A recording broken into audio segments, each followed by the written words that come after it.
இது news first prime time sunrise. வணக்கம், இது நியூஸ் ஃபர்ஸ்டின் காலை நேர பிரதான செய்தி அறிக்கை. உங்கள் இணைந்திருக்கும் நான் லாஸ்லியா மரியனேசன். இந்த நாள் உங்களுக்கு சந்தோஷமான நாளாக அமைய வேண்டும் என்ற வாழ்த்துக்களோடு முதலில் இன்றைய தலைப்புச் செய்திகள். பிரதான அரசியல் கட்சிகளின் மே தின கூட்டங்கள் இன்று நடைபெறவுள்ளன. மே தினம் இன்று கொண்டாடப்பட உள்ளதால் இன்றைய தினம் அரசாங்க விடுமுறை தினமாக பிரகடனப்படுத்தப்பட்டுள்ளது.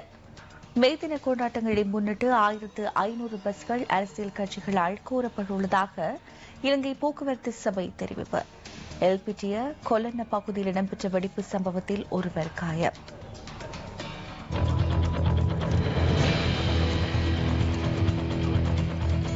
பிரதான அரசியல் கட்சிகளின் மே தின கூட்டங்கள் இன்று நடைபெறவுள்ளன.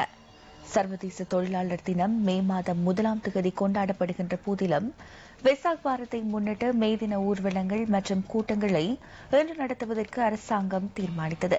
பணி நேரத்தை 8 மணித்தியாலங்களாக மட்டுப்படுத்தப்பட வேண்டும் என கூறி ஆரம்பித்த போராட்டம் உலக நாடுகளால் மறக்க முடியாத அடையாளங்களுடன் நிறைவடைந்தது. உழைப்பை சுரண்டிக் கொண்ட முதலாளித்துவத்தின் கீழ் அடிமைப்பட்டிருந்த தொழிலாளர்களின் வலிகளுக்கு நிவாரணம் வழங்கப்பட்ட நாள். காலவரையறையற்ற உழைப்பு, கொடும் இன்னல்களில் இருந்து உழைக்கும் வர்க்கம் தங்களை விடுவித்துக் கொண்டு உயிர்த்தெழுந்த நாள். மே 1ஆம் தேதி தொழிலாளர்களின் வெற்றி நாளாக, விடியல் நாளாக ஆஸ்திரேலியாவில் அவதாரம் கண்டது. அந்த விடியல் உலகம் முழுவதிலும் வியாபிக்க 33 ஆண்டுகள் சென்றன.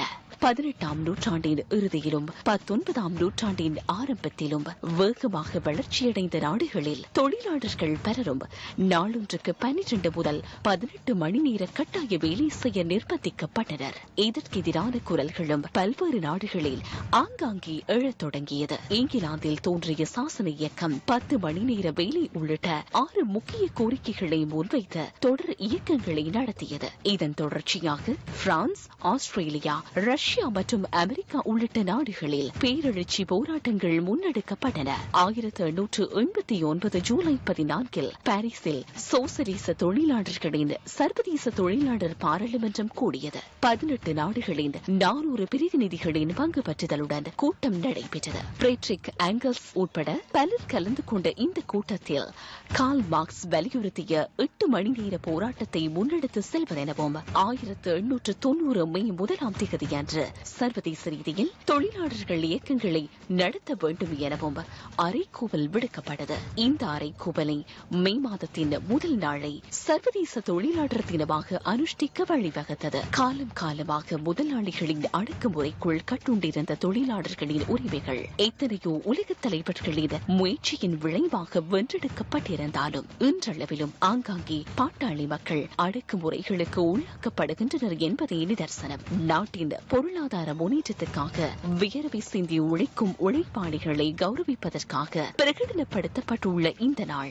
அரசியல்வாதிகளின் பேரம் பேசும் மேடையாக மாறியிருப்பதும் கண்கூடு.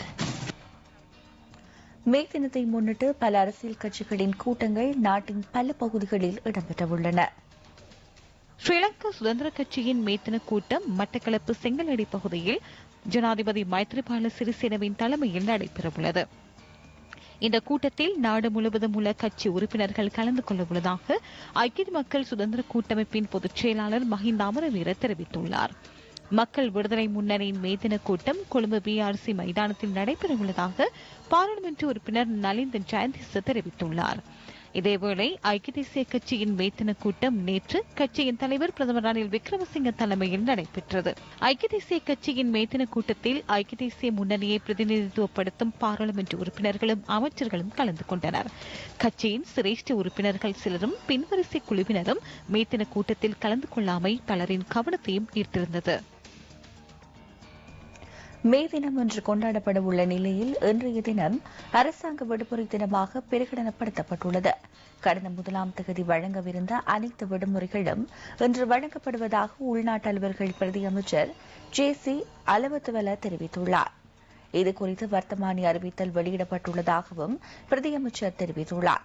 இதேவேளை இம்முறை மே தின கொண்டாட்டங்களை முன்னிட்டு 1500 பஸ்கள் அரசியல் கட்சிகளால் கோரப்பட்டுள்ளதாக இலங்கை போக்குவரத்து சபை தெரிவித்துள்ளது. கட்டணம் அறவிடப்படும் அடிப்படையிலேயே பஸ்கள் வழங்கப்பட்டுள்ளதாக பிரதி பொது முகாமையாளர் BH ஆதி சந்திரஸ்ரீ குறிப்பிட்டுள்ளார். இதேவேளை இன்று கொழும்பு முதல் மட்டக்களப்பு வரை விசேட ரயில் சேவை முன்னெடுக்கப்பட உள்ளதாக ரயில்வே கட்டுப்பாட்டு நிலையம் தெரிவித்துள்ளது. செங்கலடியில் நடைபெற்ற ஸ்ரீலங்கா சுதந்திர கட்சியின் மே தின கூட்டத்தை முன்னிட்டு அதில் பங்கேற்கும் மக்களின் நலன் கருதி இந்த ஏற்பாடுகள் முன்னெடுக்கப்பட உள்ளன. எல்பிட்டிய கொலன்ன பகுதியில் நேற்றிரவு இடம்பெற்ற வெடிப்பு சம்பவத்தில் ஒருவர் காயமடைந்து எல்பிட்டிய வைத்தியசாலையில் அனுமதிக்கப்பட்டுள்ளார். இந்த சம்பவம் நேற்றிரவு 9 மணியளவில் இடம்பெற்றுள்ளது. இந்த வெடிப்பினால் 2 கடைகளுக்கும் வீடொன்றுக்கும் சேதம் ஏற்பட்டுள்ளதாக எமது செய்தியாளர் குறிப்பிட்டார். மேலும் இலங்கை போக்குவரத்து சபைக்கு சொந்தமான பஸ் வண்டிக்கும் முச்சக்கர வண்டி ஒன்றுக்கும் சேதம் ஏற்பட்டதாக எமது பிராந்திய செய்தியாளர் தெரிவித்தார். இந்த வெடிப்புக்கான காரணம் இதுவரை கண்டறியப்படவில்லை. மின்னொழுக்கில் ஏற்பட்ட கோளாறு காரணமாக இந்த வெடிப்பு சம்பவம் இடம்பெற்றிருக்கலாம் என போலீசார் சந்தேகிக்கின்றனர். போலீசார் சம்பவம் தொடர்பில் மேலதிக விசாரணைகளை முன்னெடுத்துள்ளனர். வடக்கு கிழக்கு ரயில் கடவை காப்பாளர் ஒன்றியம் மட்டக்களப்பில் நேற்று ஊடக சந்திப்பு ஒன்றை ஏற்பாடு செய்திருந்தது. வடக்கு கிழக்கு ரயில் கடவை காப்பாளர் ஒன்றியத்தின் தலைவர் ரோஹான் ராஜ்குமார் ஊடகங்களுக்கு இவ்வாறு கருத்து தெரிவித்தார். ஒரு நாளொன்றுக்கு 250 ரூபாய் வேதனம் மாத்திரமே வழங்கப்படுகின்றது. 250 ரூபாய் படி மாதாந்தம் 7500 ரூபாவில் ஒரு தனி மனிதன் தன்னுடைய வாழ்க்கையை கொண்டு செல்ல முடியாது. இன்று நாட்டில் இருக்கக்கூடிய பொருளாதார நெருக்கடியின் சூழலில் வடமாகாண முதலமைச்சர் போன்றவர்களுக்கு நாங்கள் எழுத்து மூலமாக எங்களுடைய விண்ணப்பங்களை முன்வைத்திருக்கின்றோம். கிளிநொச்சியில் நிலவி வரும் கடும் வறட்சி காரணமாக அங்குள்ள மீனவ குடும்பங்கள் பெரிதும் பாதிக்கப்பட்டுள்ளனர். கிளிநொச்சி மாவட்டத்தில் பெரும்பாலும் மீனவ குடும்பங்களும் விவசாயத்தை ஜீவனோபாயமாக கொண்டவர்களே அதிக அளவில் வாழ்ந்து வருகின்றனர். அந்த வகையில் கிளிநொச்சி மாவட்டத்தில் நிலவும் வறட்சியான காலநிலை காரணமாக இறால்பிடியை பிரதானமாக கொண்டு வாழும் மக்கள் பெரிதும் பாதிக்கப்பட்டுள்ளனர். கிளிநொச்சி தட்டுவங்கொட்டி பகுதியில் வாழும் மக்கள் தங்களில் பிரதான ஜீவனோபாயமாக இறால்பிடியை முன்னெடுத்து வருகின்றனர். தட்டுவங்கொட்டி கிராமத்தில் 200 குடும்பங்கள் வாழ்ந்து வருவதாக எமது பிராந்திய செய்தியாளர் குறிப்பிட்டார். வறட்சி காரணமாக தங்களுக்கு தற்போதைய இறால்பிடியை மேற்கொள்ள முடியாமல் வேறு தொழிலுக்கு செல்ல வேண்டிய நிலை ஏற்பட்டுள்ளதாக மீனவர்கள் கவலை வெளியிடுகின்றனர். வாழ்வாதாரத்தை முன் எடுக்கிறதுக்குரிய முன்னுக்கு செல்றதுக்குரிய வாய்ப்பு எங்களுக்கு இல்லை. என்றால் மழை இல்லை.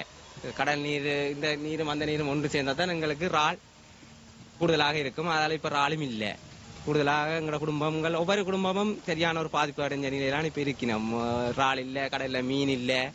அப்ப எல்லாத்துக்கும் காரணம் எங்களுக்கு மழை இல்லாத காரணத்தால ஊர் அப்படியே வறட்சி அடைஞ்சு பயிர் செய்கிறவையும் அதே நிலைமையில இருக்கிறோம். நான் கடத்தொழிலே விட்டுட்டு நான் கூலி வேலைக்கு போய் கொண்டிருக்கேன். மழை இல்லாத காரணத்தால் கிளாலி மக்கள் கடத்தொழிலை நம்பி இருக்கிறவரை சரியாக கஷ்டப்படுறார்.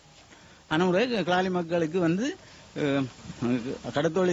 கடத்தொழிலாளியால் சரியா கஷ்டப்படுறார். ஆனா அவைக்கு நீங்கள் உரிய நடவடிக்கை எடுத்து அவைக்கு என்னென்ன செய்யணுமோ அதை செய்து கொடுக்கணும். தங்களுக்கு அதிகாரிகள் உரிய நடவடிக்கை எடுக்க வேண்டும் என இந்த மக்கள் கோரிக்கை விடுக்கின்றனர்.